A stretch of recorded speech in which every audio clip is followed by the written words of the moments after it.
Hello and welcome to day 5 of Just Start Programming, creating console or terminal apps using Rust and Ratatui. Today we'll continue to go through the concepts of Ratatui, mainly the topic of rendering, application patterns, and backends. So join me once again live in one take, no shortcuts and no secrets. So let's just start programming.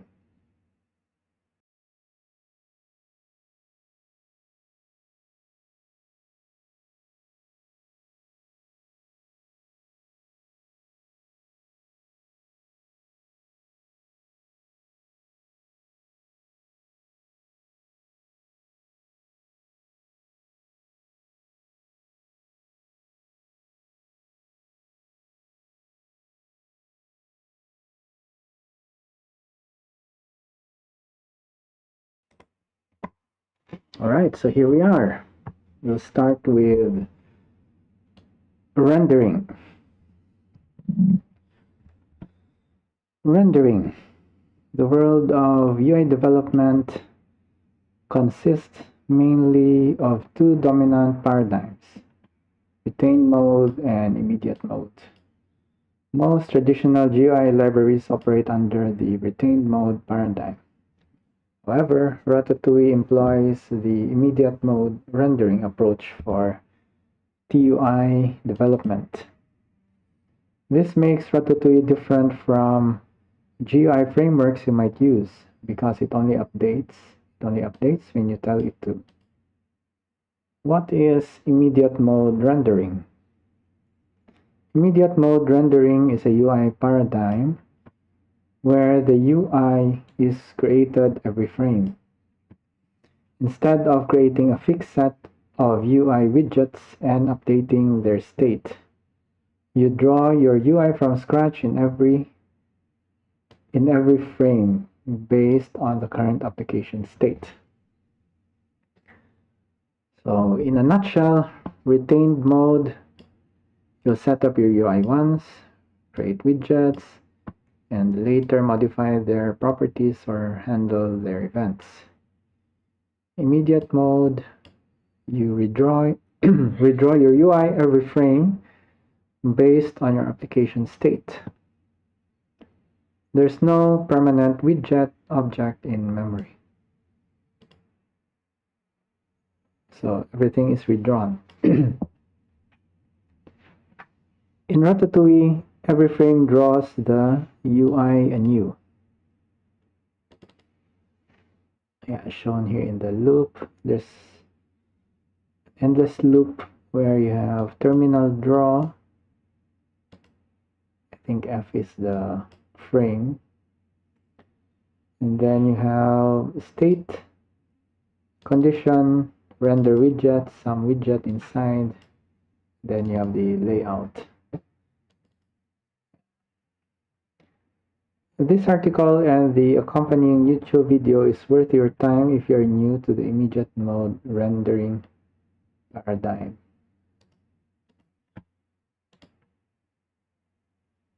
Case is tech stuff.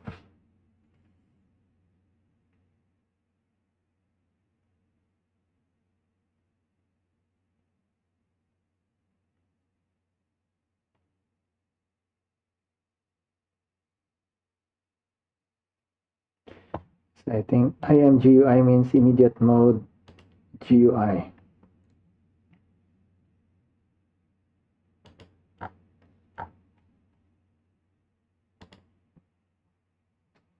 Okay, so this is a 4-minute talk about IMGUI. It's also tangentially relevant. Okay, so if you're interested, you can watch these YouTube videos as well. But in our case, let's just continue reading the rest of the documentation. Advantages of immediate mode rendering. Simplicity. Without a persistent widget state, your UI logic becomes a direct reflection of your application state.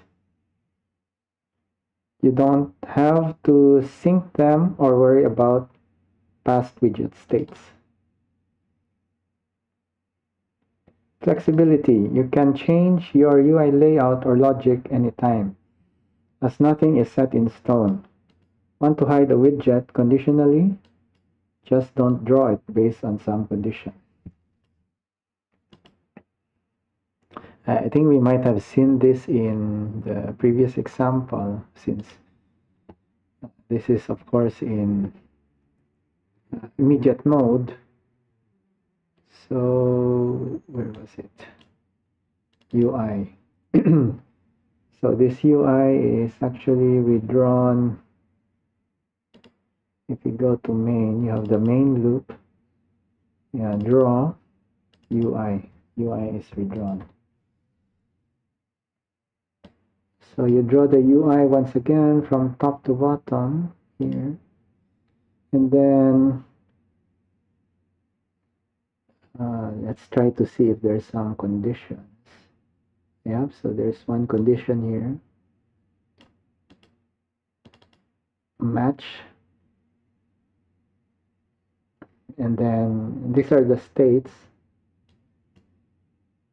Or if you have let equal something combined with match. So if else. And you have match here as well.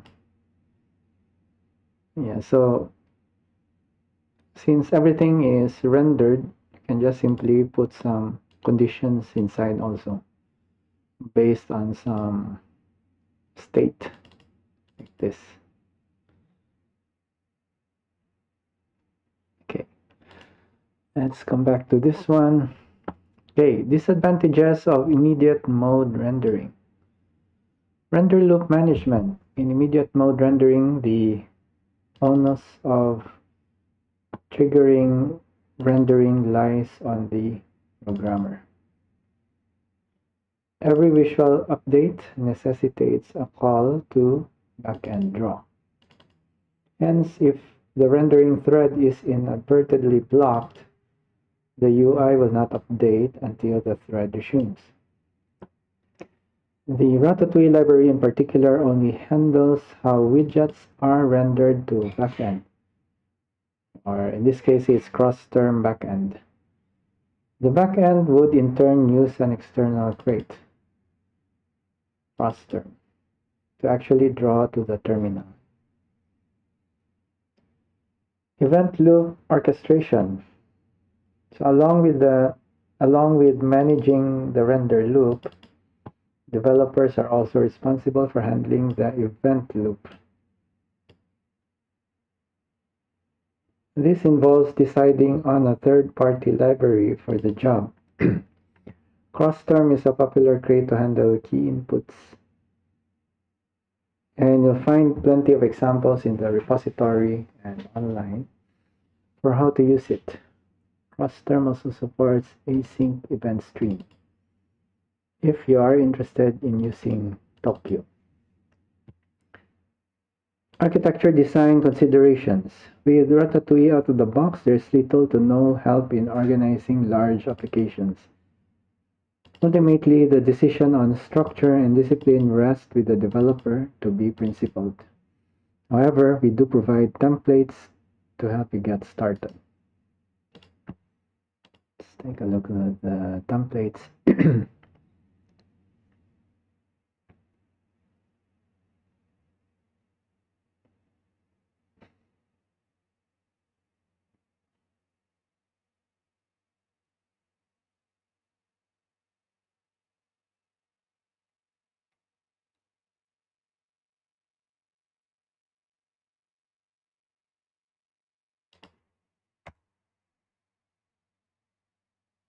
Okay, we'll come back to that. Oh, here it is. Templates for bootstrapping a Rust UI application with Ratatui. Hello world. Hello world is here. Okay. I think we have done this. Cargo generate Ratatouille templates.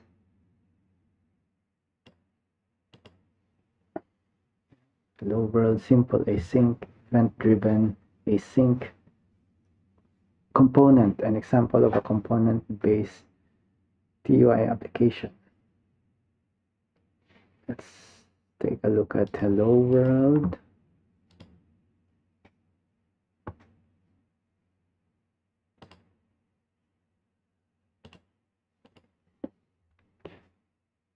Hello World.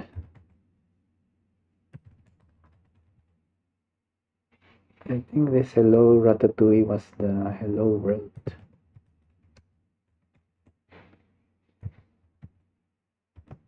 Oops.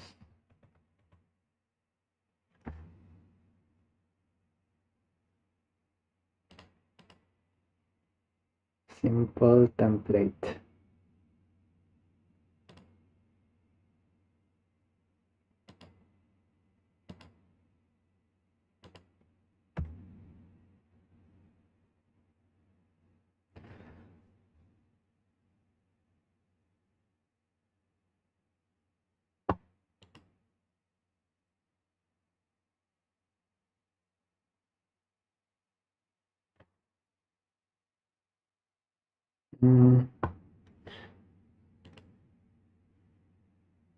I think from here it was generated using simple template.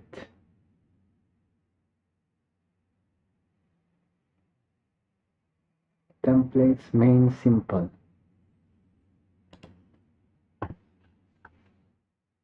Which one is simple? Ah, okay. This one is simple.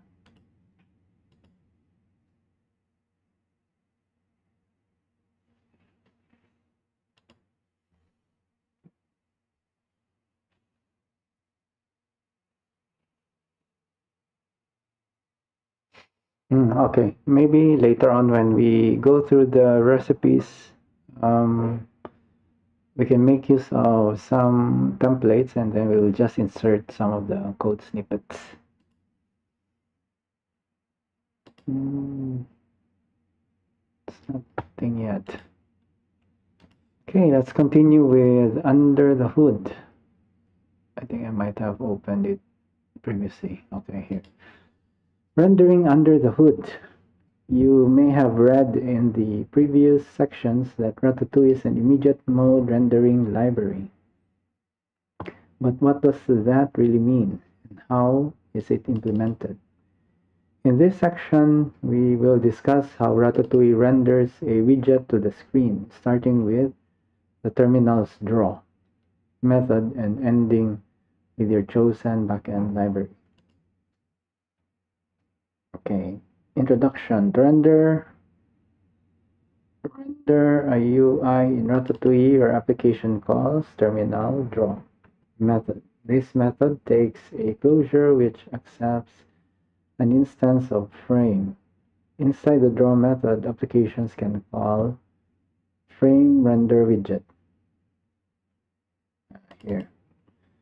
To render the state of a widget within the available renderable area. We only discussed the frame render widget on this page, but this discussion about rendering applies equally to frame render stateful widget. As an example, here's the terminal draw call for simple hello world with Ratatouille. Hello world. Yeah. Maybe let's prepare a template.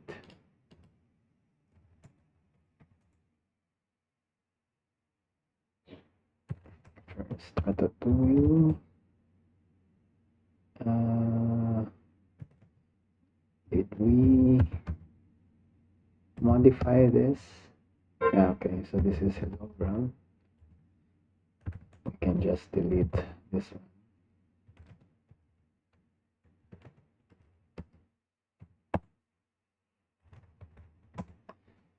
Okay, and then cargo. How do we do the template again? Hello world template.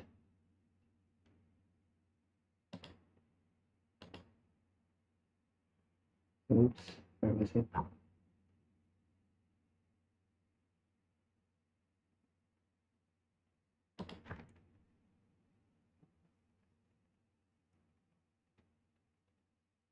Cargo template simple. Maybe that's how it should be.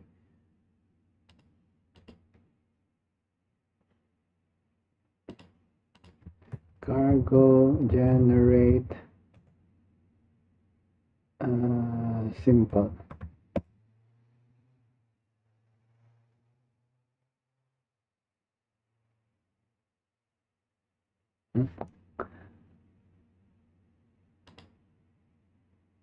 Did we do that last time? Examples. Hello Ratatouille.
Cargo generate is here.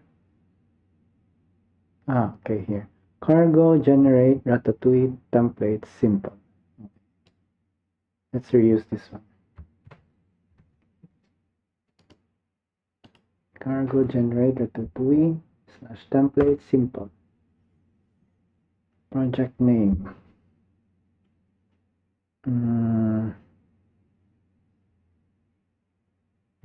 Simple. Ratatouille. Okay, let's do something like this.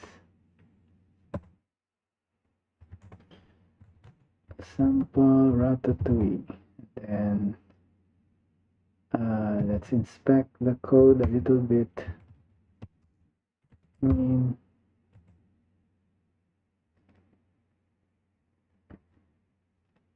That we have here.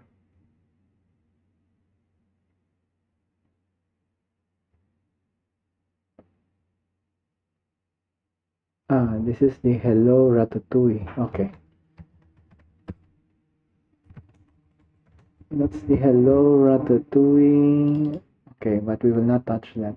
Let's use this one instead. Cargo run.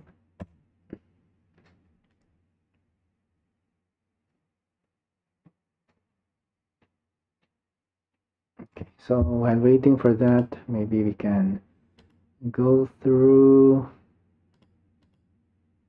where were we? Okay, template, hello world template, under the hood. Okay, this part. Okay, so the closure gets an argument frame of type mutable reference to a frame, and frame.area returns a rectangle rectangle that represents the total renderable area. Frame also holds a reference to the intermediate buffer, which it can render widgets to using the render widget method. At the end of the draw method, after the closure returns, Ratatouille persists the content of the buffer to the terminal. Let's walk through more specifics in the following sections. Okay, so there's this widget trait. In Ratatouille, the frame render widget method calls widget render. On the type erased struct that implements widget trait. Any struct inside Ratatouille or third-party crates can implement the widget trait, making an instance of that struct renderable to the terminal. Widget render method is the only method required to make a struct, a renderable widget. In the paragraph example above, frame render widget calls the widget render method implemented for paragraph. You can take a look at the other widgets render methods for examples of how to draw content. As a simple example, let's take a look at the built-in clear widget. The clear widget resets the style information of every cell in the buffer back to the defaults. Here's the full implementation for the clear widget. Okay, so we have widget for clear, and the render is implemented like this.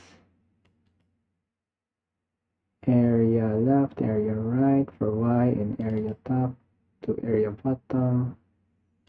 Buff get XY reset. In the clear widget example above, when the application calls frame render widget, it will call the clears widget render. Okay, so we'll call this one, passing it the area, rectangle value, and a mutable reference to the frames buffer. So you can see that the render loops through the entire area. Okay. Calls buff.get mut xy reset. Here we only use one of the many methods of buffer. Okay, get mut, or I think this is get mutable, which returns a cell and resets. Reset is a method on the cell.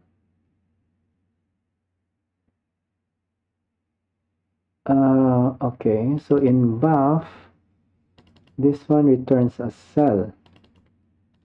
Which cell? X and Y. And then you have a reset. Oh, that's interesting.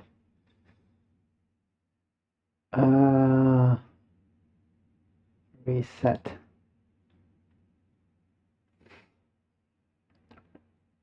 I think this could be one way of creating like a shadow. Okay, let's use some reference somewhere.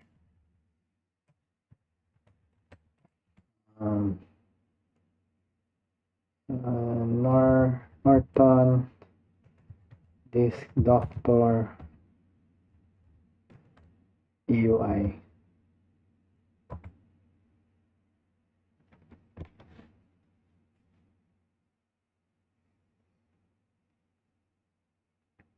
Okay, while that is loading, we'll come back to that one. What I was thinking is we can create our own widget where it will implement some kind of a shadow to the box. So for example, this is your box. Then somewhere here with one cell offset to the right, you can have a shadow.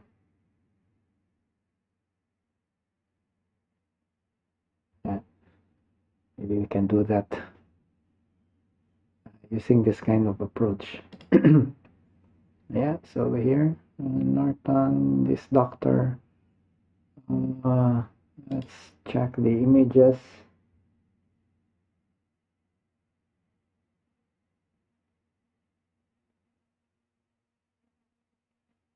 Here. This is the perfect example. If you notice here, this area is a bit darker, but it retains the ASCII character. I think we haven't seen this in the Ratatouille examples, but it would be nice if we can implement this kind of approach. So every time you open up pop-up menu or some pop-up messages here, we can display a shadow like this. Okay, this can be one of our goals. Yeah. Here, this one also looks nice.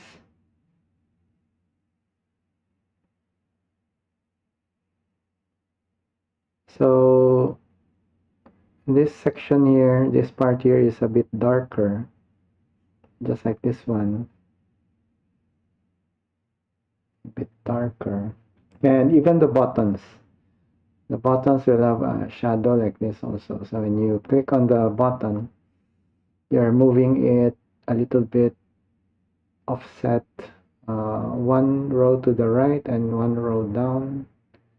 You remove the shadow and bring it back up like this with a shadow.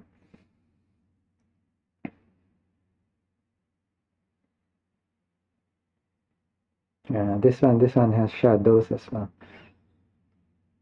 But this part here, I don't know how we can do something like this.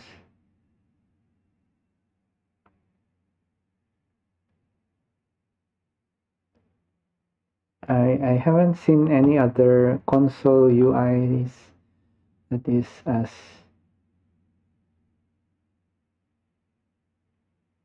beautiful as this one, I would say. So this is, if we can do this in Ratatouille, then that would be perfect. And I think there are some animations also when you,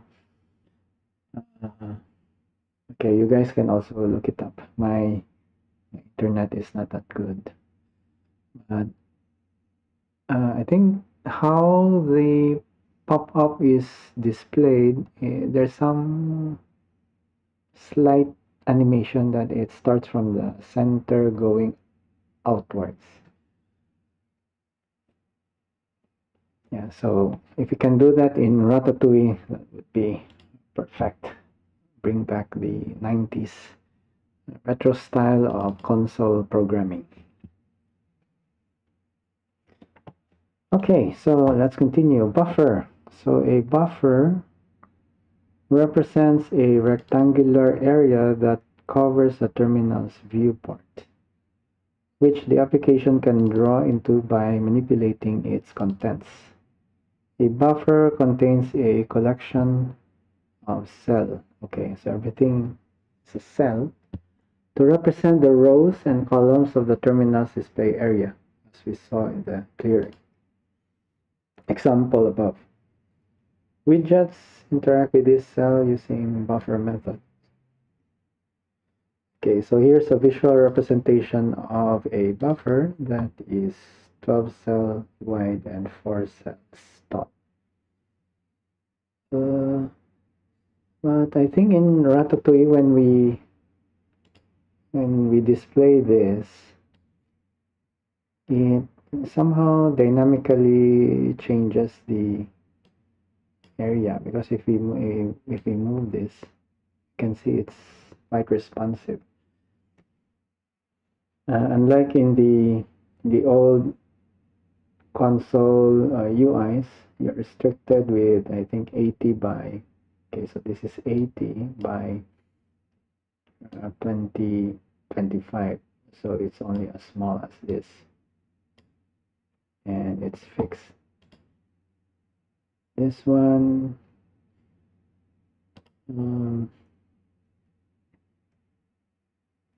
does it look like 80 characters across? Oh, 2, 3, 4. I think it should be roughly around 80. Yeah.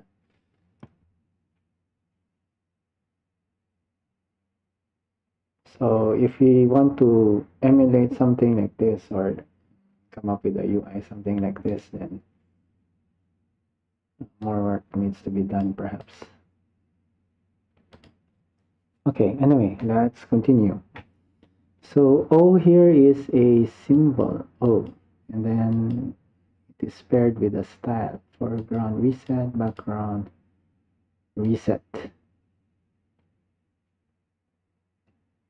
Oh, is that what it means, reset? Okay, in Ratatouille, a cell struct is the smallest renderable unit of each code. Each cell tracks symbol and style information, foreground color, background color, modifiers, etc. Cells are similar to a pixel in a graphical UI. Terminals generally render text so that each individual cell takes up space approximately twice as high as it is wide. A cell in Ratatouille should usually contain one wide string content. Buffer implements methods to write text, set styles on a particular areas, and manipulate individual cells. For example, buff get mat00 will return a cell with a symbol and style information for row and column. Okay, so it means that if we create a shadow here, 1, 2, 3, 4, 5. So in row column 1, 1, 1, we check what is the symbol and just apply some style also.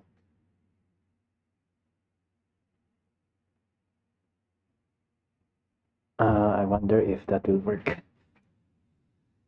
Maybe I'll try that out one of these days. Okay. Buffer set string 00 hello world style default will render hello world into the buffer starting at row equals 0 and call 0 with the style set to default for all those cells.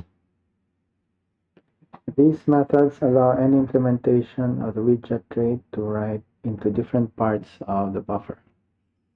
Every time your application calls terminal draw frame, Ratatouille passes into the closure a new instance of frame, which contains a mutable reference to an instance of buffer. Ratatouille widgets render to this intermediate buffer before any information is written to the terminal, and any content rendered to a buffer is only stored in the buffer that is attached to the frame during the draw call. This in contrast to using a library like Rust directly, where writing text to terminal can occur immediately.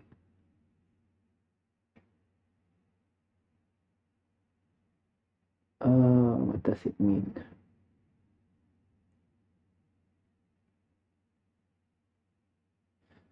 It says here, Ratatouille widgets render to this immediate buffer before any information is written to the terminal. And any content rendered to the buffer is only stored in the buffer that is attached to the frame during the draw call. Only stored in the buffer. Okay, it's only stored in the buffer, but does it mean that hello world will be displayed immediately? Or maybe we can inspect which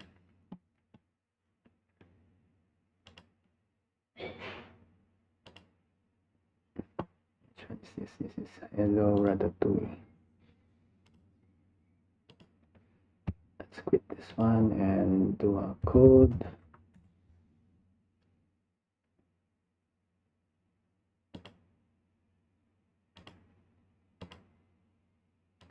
Source main.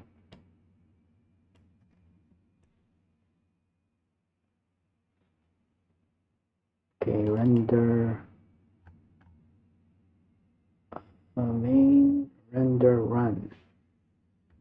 Run terminal draw. Okay, so this is a loop also. And then self render the frame.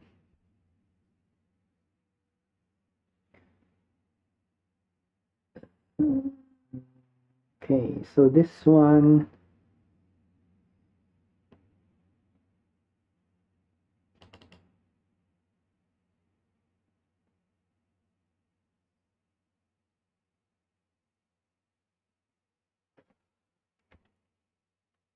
This one, it doesn't use any buffer. Okay, but for paragraph,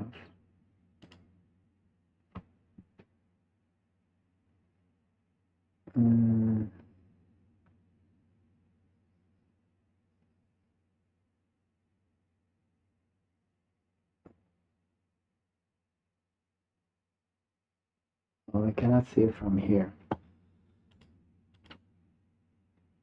I was hoping there could be some example where we can use buffer.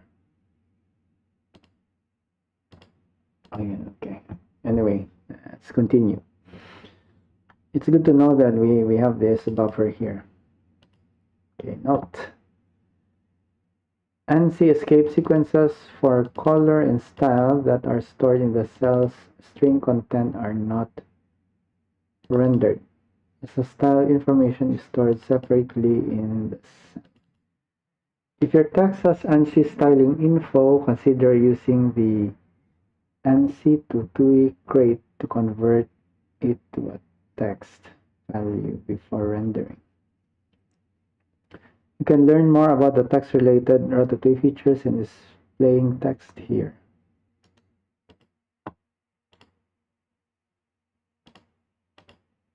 Flush. After the closure provided the draw method finishes, the draw method calls terminal flush. Okay. So flush writes the content of the buffer. Okay. So flush is the one displaying the content of the buffer to the terminal. So Ratatui uses a double buffer approach. It calculates a diff between the current buffer and the previous buffer to figure out what content to write to the terminal screen efficiently. Okay. So it only renders the difference from the previous buffer. So it doesn't render everything. Okay, after flush, Ratatouille swaps the buffers, and the next time it calls terminal draw, it constructs frame with the other buffer.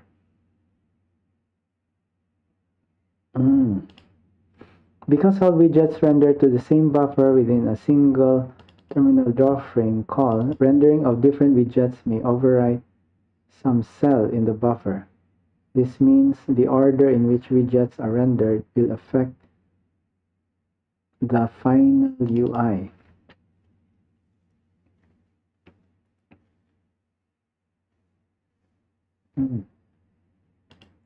This part is interesting as well. So, okay, so does it mean if we are going to render something like this, let's try to imagine the one behind it is stored in the buffer.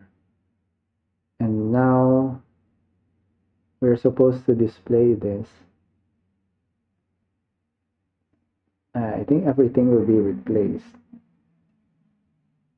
This one will have a different styling. But say if we moved on to information, how do we bring back the content from the previous one? I think the pop-up or all these pop-up windows are a bit tricky. Okay, but we'll see. Okay, for example, in this draw example below, content 1, okay, content 1 will be overwritten by content 2, which will be overwritten by content 3 in buffer. And Ratatouille will only ever write out content 3 to the terminal. Before a new frame is constructed, Ratatouille wipes the current buffer clean. Because of this, when the application calls terminal draw, it must draw all. So it must draw all the widgets it expects to be rendered to the terminal and not just part of the frame.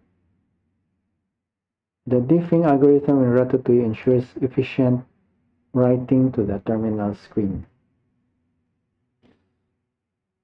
Conclusion. In summary, the application calls terminal draw frame, and then the terminal constructs a frame that is passed to the closure provided by the application. Closure draws each widget to the buffer by calling frame render widget, which in turn calls each widget's render method. Finally, Ratatouille writes the contents of the buffer to the terminal. Okay, so we have a sequence diagram. So from app, draw goes to the terminal, terminal new creates a frame, frame renders the widget, then from widget it'll do all these things, get cell from buffer, set string to buffer, set line or set style. Then what happens next?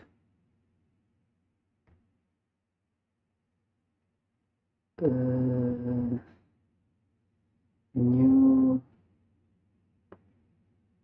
render. Okay, new render widget. Finally, terminal flush return. Okay, so that's the sequence. Okay, let's try this part.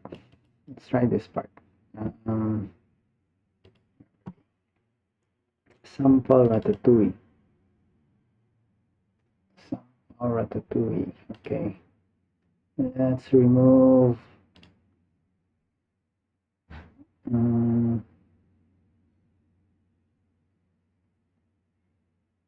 there we have frame. Okay, we have frame here, render widget, paragraph, frame area. Okay, so this part, let's comment it out.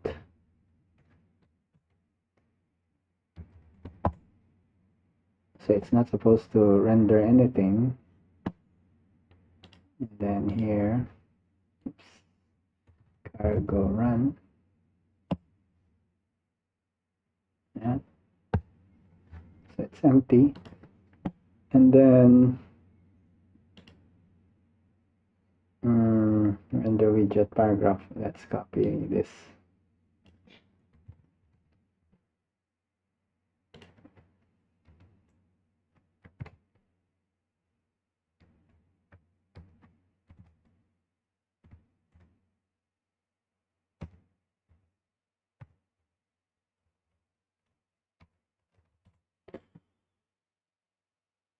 And let's run it. Content 3 is displayed, so everything is overwritten.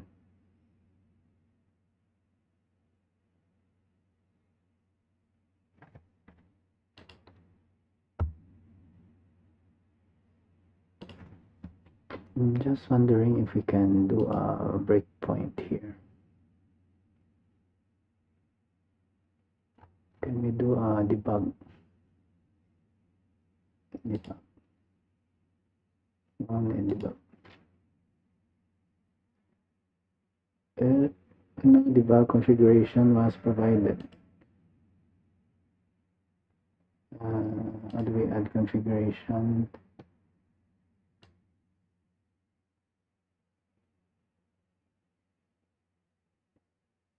Code attached by I don't know. How do we do this? I thought it's just straightforward. Apparently you need to configure something. Okay, so maybe we'll save that for another day. Yeah, we don't have to do it now. How do we cancel this? Debug, executable, Ratatouille. Control C.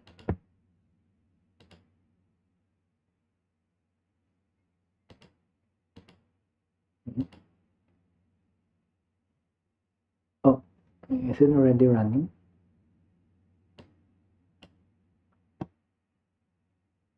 Step over. Oh, okay. Okay. Output. Where are we supposed to see? Okay, this is console, terminal. Is it this one? Then watch widget.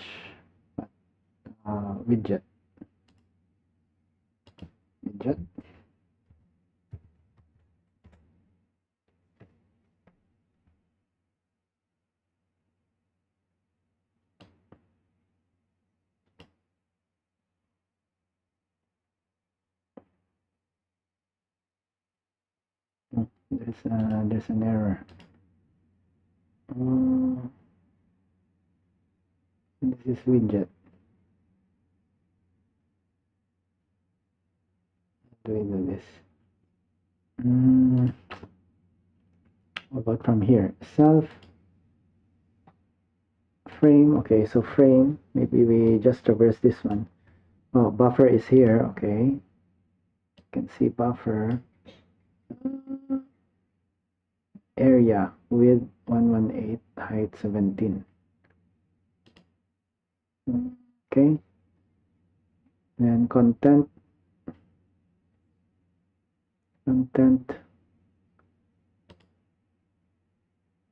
Oh, I think this is a huge number. What this one? Content symbol.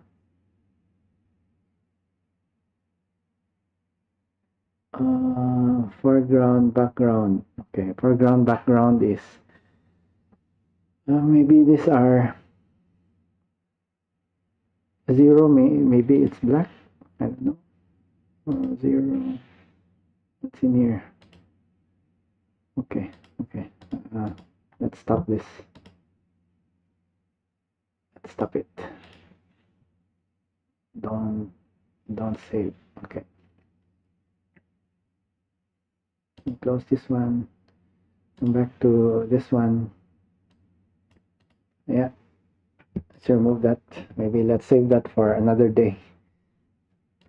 Yeah, but it shows that it's overwritten.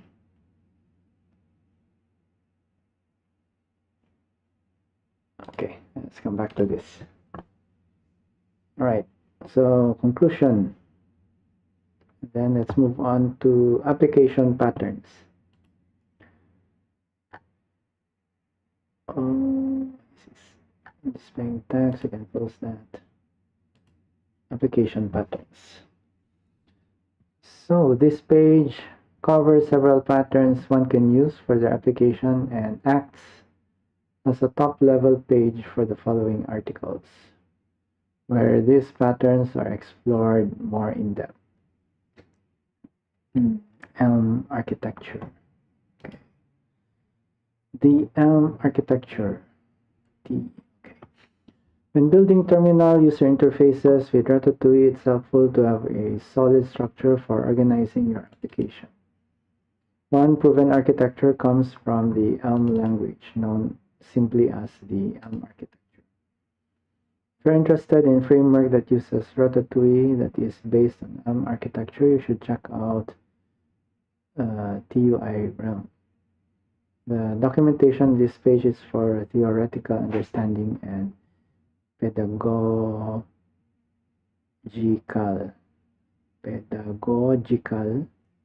purposes only. In this section, we'll explore how to apply the Elm architecture principle to Ratatui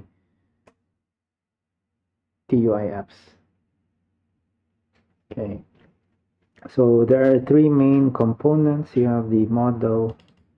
This is your application state. It contains all the data your application works with. And then you have update. When there's a change like user input, the update function takes the current model and the input and produces a new model. And then view, this function is responsible for displaying your model to the user. In Elm, it produces HTML. In our case, it'll produce terminal UI elements. Okay, so model view, does it mean update is the controller? Model update view.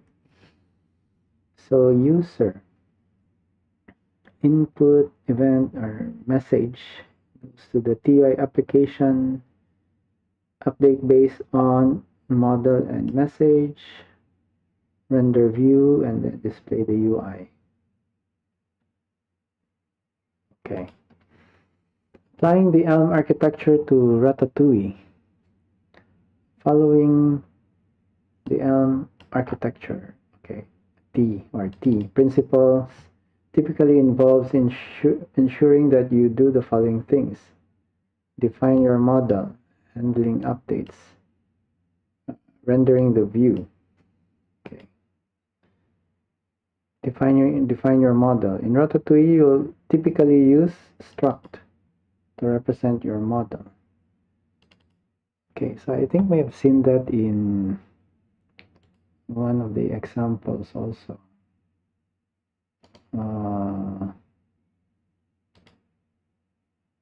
Which one is it? Is it this one? No.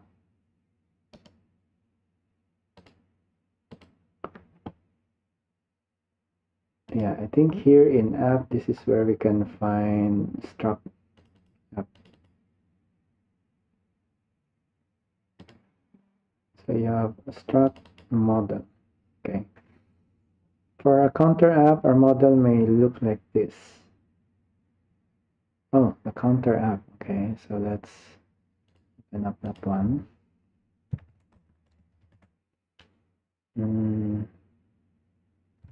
Ratatouille counter app.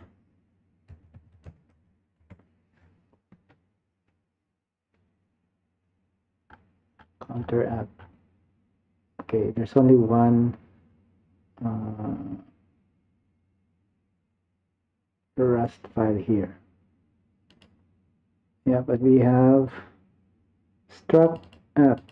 So this one represents the model. Okay, and then here, what is it? Okay, you'll have some enum as well. So usually enums will be the state. Okay, let's see. App.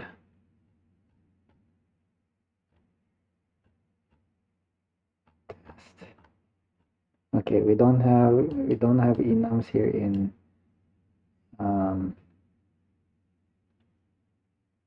the counter app. Okay. Then handling updates. So updates in the Elm architecture are actions triggered by events, such as user inputs. The core idea is to map each of these actions or events to a message. This can be achieved by creating an enum to keep track of messages. Based on the received message, the current state of the model is used to determine the next state. Okay, so you have enum message, various inputs or actions that your app cares about. For a counter app, our message enum may look like this: increment, decrement, reset, quit. Do we have that?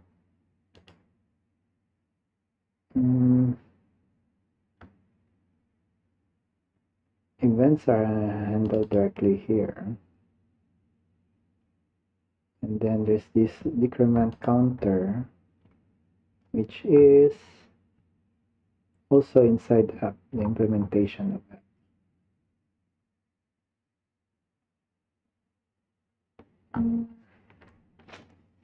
Aside from that, we don't have anything else.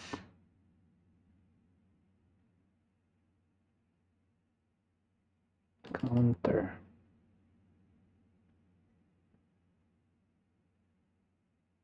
Enter text.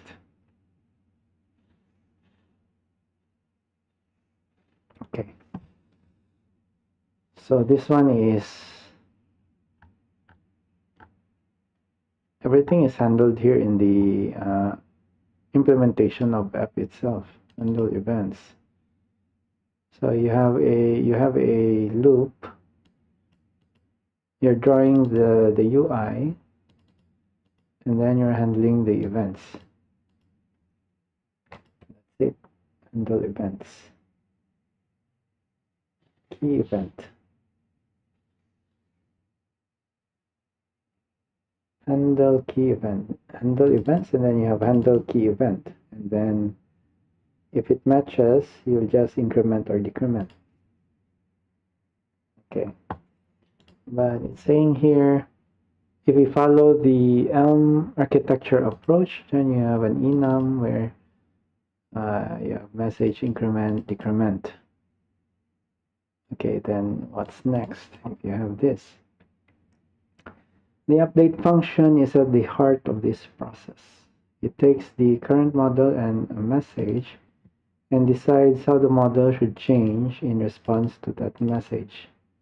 Okay, so a key feature of T is immutability. Hence, the update function should avoid direct mutation of the model.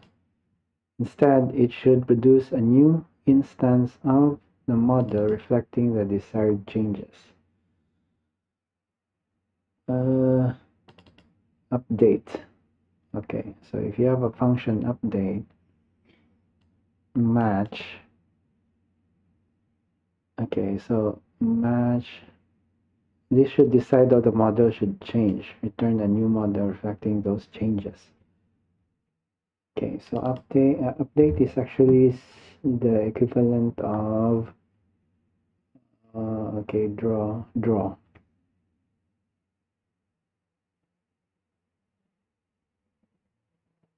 Is it draw? Let's check. Okay, you have a model and a message. So I think it's one more layer on top of this.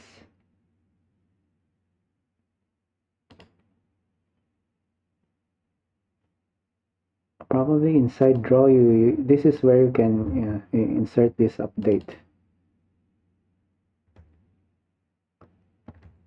So if you go back to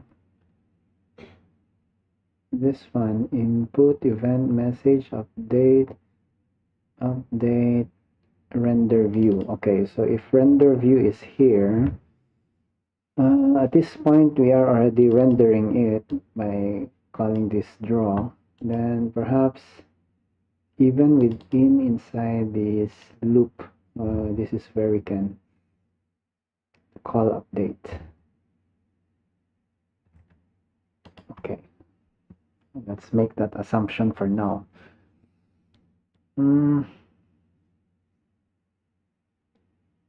Message, okay, update. In T, it's crucial to maintain a clear separation between the data model and then the logic that alters it, which is the update. This immutability principle ensures predictability and makes the application easier to reason about. Hence, while immutability is emphasized in T, Rust developers can choose the most suitable approach based on performance and their application's need. For example, it would be perfectly valid to do the following.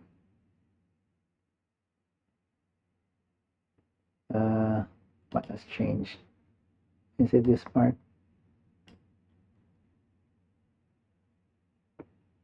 Model. Oh, okay. Here it's immutable. But this one is mutable.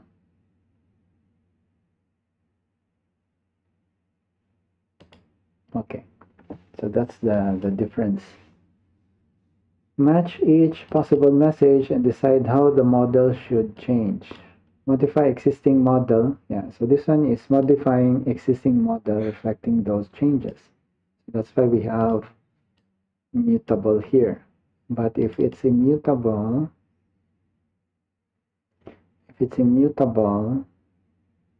you have reference to model, you are returning a new model reflecting those changes. a new model. Yeah, so returning a new model here also. Here you're not returning anything, but it's reusing existing model. Yeah, so that's another approach also. Okay. So in T, the update function can not only modify the model based on the message, but it can also return another message.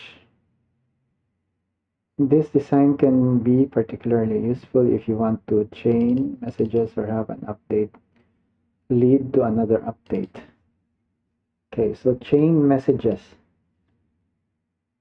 For example, this is what the update function may look like for a counter app. Okay, so update. Okay, so this is a mutable model. It's not returning the model, it's reusing the same model, but the message is being returned. It's an option, some or none, which contains a message for some. And then match message. So okay, so message is an enum. If it matches increment, then you come back to the model and increment the counter. Okay. If model.counter is more than 50, then you return some, and then the message. Okay, so option, this is option, some or none. You're returning some with a message reset. So message reset is another state. So let's see, message reset is here, represented by enum. Or if it's decrement, of course, you do the opposite. So counter from the model is decremented by 1. If it's less than negative 50, right? Negative 50.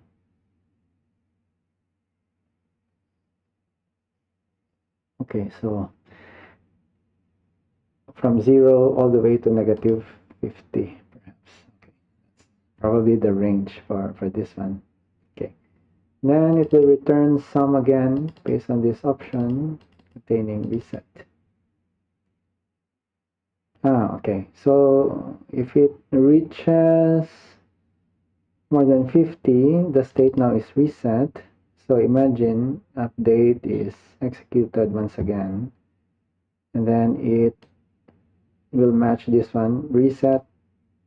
So it will just change the value of the model to 0. Okay, and then quit.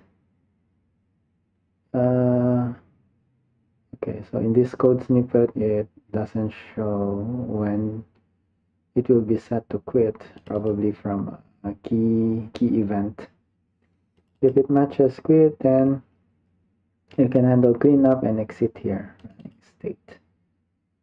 Okay, model, running state done. Okay, so that's another state. It's not shown here. Running state is here. Running state done. Okay, so in model you have running state. Okay. So model is what? Is it immutable or is it mutable? Because we are changing the value of counter and running state. So if we are changing it, then it means model should be mutable. Okay. Yeah, so model is mutable here. Okay. Okay, so then at this point we're not drawing anything yet actually. If you see, it's just handling the model and then some state. Okay. Remember that this design choice means that main loop will need to handle the returned message calling update. Okay, so main loop. Okay, so if we inspect this once again, main loop is here. So within this main loop, it should return the message and it will be handled there. Calling update again based on that returned message. Okay, so our assumption is correct, meaning it's within this one. So anyway, this is our Scratch counter app. So here is the update. Let's put a marker here. Okay. Returning a message from update function allows a developer to reason about their code as finite state machine. Finite state machine. Finite state machine operate on defined states and transitions where an initial state and an event, in our case a message, lead to a subsequent state. The cascading approach ensures that the system remains in a consistent and predictable state after handling a series of interconnected events.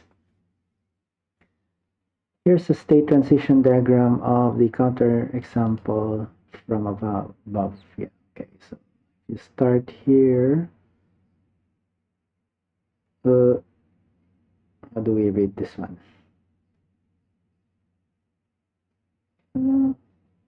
Okay, so there's arrow branching out. Okay, if counter is greater than 50, then reset. Counter is set to 0. Okay, where's that? Okay, I think it's referring to this part. Reset, then counter is set to 0. Okay. Same for this one, where you are decrementing. Okay. Then it goes to counting. Branches out to increment. Okay. Counting is it a state? So if the user probably presses the plus or I don't know, maybe the right arrow key, it will increment. Then it goes back here. Increment, if it's decrement, then it goes here. From decrement to how will it go here? Counting decrement. Here. I don't know how to read this. Yeah, okay, but anyway, it's a finite state machine. Okay. While T doesn't use the finite state machine terminology or strictly enforce that paradigm, thinking of your application state as a state machine can allow developers to break down intricate state transition into smaller, more manageable steps. This can make designing the application's logic clearer and improve code maintainability. Okay, so that's for update and this is handling updates. So it's like it would look like the controller also, model view controller. And then here rendering the view. So the view function in the Elm architecture is tasked with taking the current model and producing a visual representation for the user.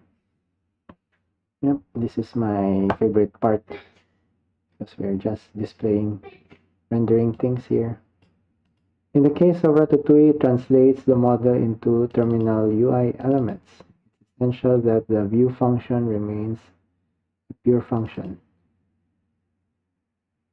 view function remains a pure function. For a given state on the model, it should always produce the same UI representation. Okay. So does it mean, okay, so if you have view, then the model,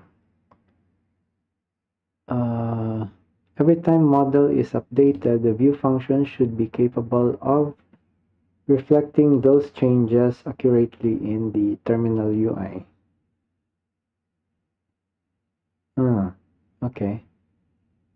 So this part where we have the render widget, let's take a look. Render widget. Okay, this draw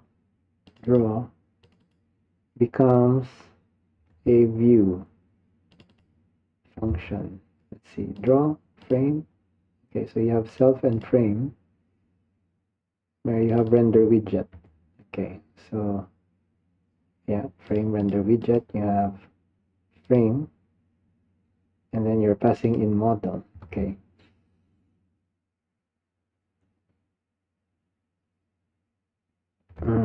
Yeah.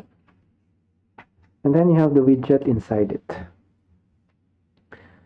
So in T, you are expected to ensure that your view function is a side effect. No, your view function is side effect free. Side effect free. The view function shouldn't modify global state or perform any actions. Its sole job is to map the model to a visual representation.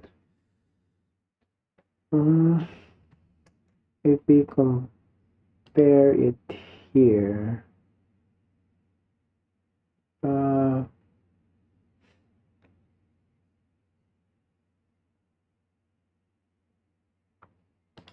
render widget. You don't have anything else in here actually for draw. And then since this is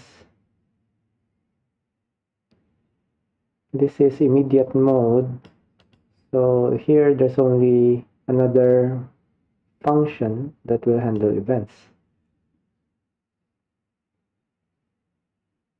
Okay, but here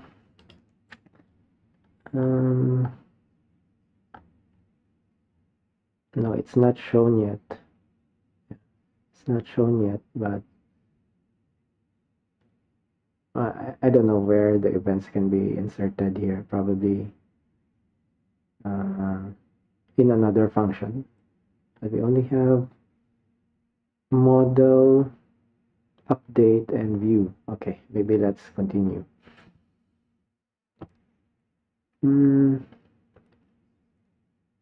So its sole job is to map the model to a visual representation.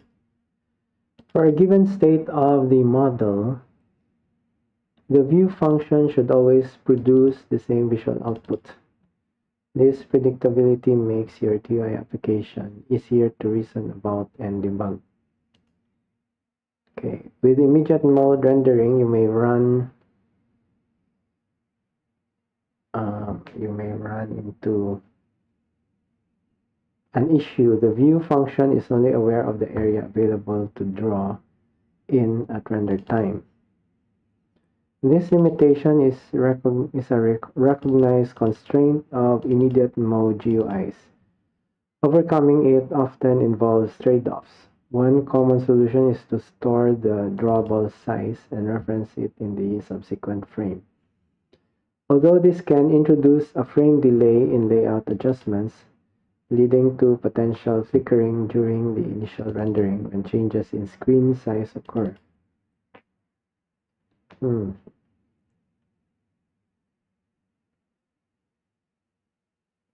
Yeah, so there will be some trade-offs. Drawable size and reference it in the subsequent frame. What does it mean? Perhaps the double buffer concept can be applied here also, but I'm not really sure unless we try it out. in layout adjustments, leading to potential flickering during the initial rendering when the changes in screen size occur. Okay.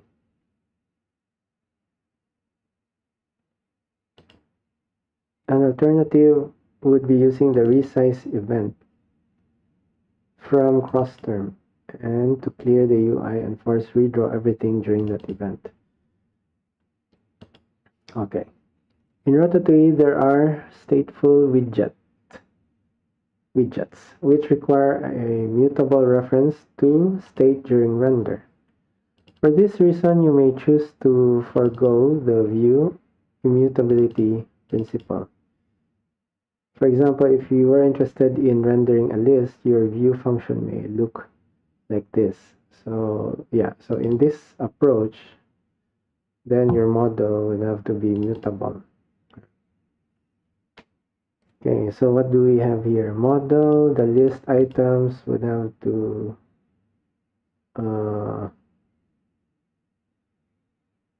render a list. Okay, it will render a list. Items. Then render stateful widget, list, new items. Yeah, okay, so this one, the items in the model are placed into this one and it's being rendered as a list component. And then here, terminal draw, you have the closure, calls view. Okay, so there you go. View. This is the view is the draw. And then inside view, you have render widgets. Okay. Stateful widget. Immutable reference to a state during render. Yeah, this is one of the input of a stateful widget. Okay. Another advantage of having access to frame in the view function is that you have access to setting the cursor position, which is useful for displaying text fields. For example, if you wanted to draw an input field using TUI input, you might have a view that looks like this.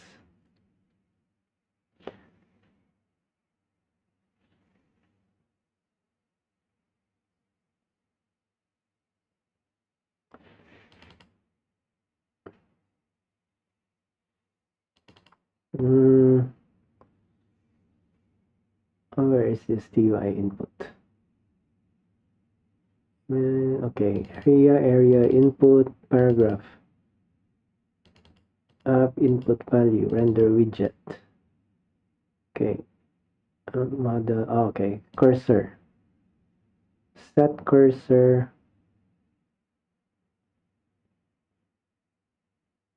Okay, so let's just assume that there will be a cursor that will appear in the inside this paragraph.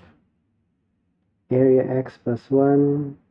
Okay, area x plus 1 plus self input cursor as unsigned 16.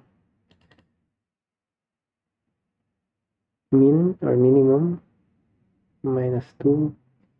Wait, where is this? Oh, this is still x. Still x, and this one is y. Okay. Putting it all together, when you put it all together, your main application loop might look something like this. Listen for user input. Map input to a message. Okay, so even before message will have the state. So you're handling the input here. Pass that message to the update function. So update function is the controller. Draw the UI with the view function. Then finally the draw section is the view where you render the widgets. This cycle repeats, ensuring your TUI is always up to date with user interactions. As an illustrative example, here's the counter app refactored using DE8. Okay. The notable difference from before is that we have a model struct that captures the app state. Okay, model struct. We have the running state here. And message enum that captures the various actions your app can take. Message enum.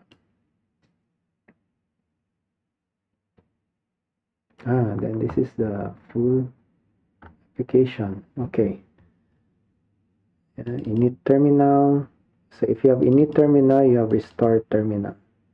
Then inside you have a loop. Okay, let's compare it here. Okay, so main. Where's main? Main. Widget app. Main. Okay, here you have Ratatui init and Ratatui restore. So this is the new Ratatui version. Init and restore. And then inside that, run. Okay, here it's run. It's run, while here you have a while loop, which is checking the running state. So if it's not running state done, then terminal draw. Okay, so it's just this part is draw, terminal draw. Okay, but the loop is outside. Loop is outside because it's here. And then draw, you have view. View, inside view, where is view?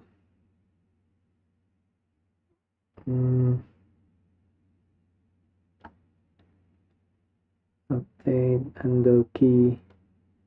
View is here. So view, you're passing in the model. So model is controlled by the state. So model is model counter. Okay, model counter, but it's using the paragraph. And then handle events and map to a message. Okay, so here you have handle events. So I think this is where the key events will go in. Handle event. What do we have here? Oh, this is something new. This is something new. If event poll duration, and then we have it here. No, this one is just event read.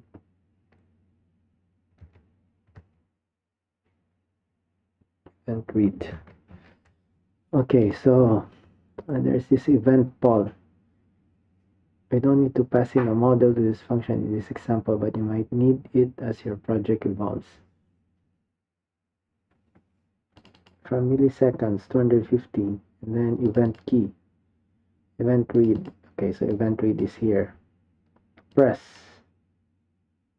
kind handle key. Okay, here's the specific code to handle the key, J, K, and Q. So J, K, and Q. J, K, and Q. Oh, yeah, these are VI. What do you call it? J is down, K is up, and Q is quit. So that's how J is increment. J is increment. Let me press J. J is going down actually. J is going down, but it's increment here. I think it should be the opposite. Down is decrement, up is increment. Okay, then handle key, return OK, handle event. So the event is handled, and then here there's another loop. Current message is sum. Okay. Process updates as long as they return a non message. So where is sum? Yeah, sum quit. Okay, we have Q for quit, but to get to none, any other keys will go to none. So go to none. Okay, then what will happen if it's none? This is non message, so it will come out here, and it will continue with this until running state is done. How do we get to running state done? Running state done. So okay, now update is called.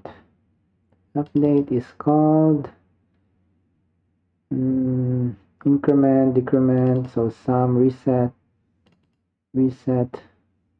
Okay, so if a Q is pressed, then running state becomes done. Okay, and then it returns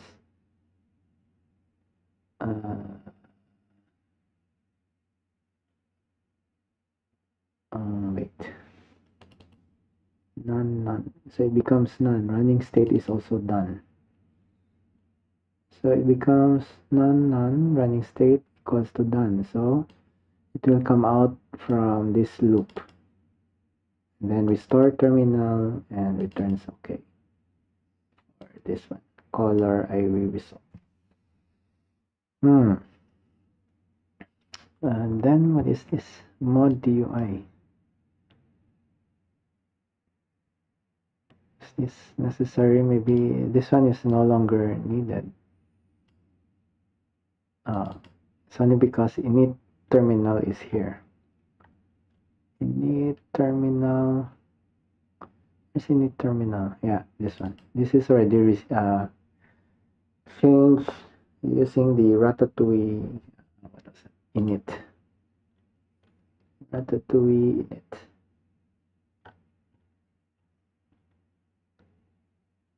Where is it?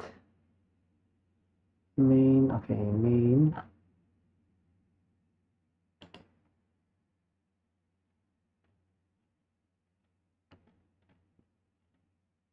Here, Ratatouille in it. Okay, so we ended up checking the code, but we are running out of time. So perhaps we can continue on the next day for the next topics here. And maybe this one we'll prepare and run it from Visual Studio Code. All right, so I hope you guys have learned something as well today. Hope to see you in the next video. Thank you so much.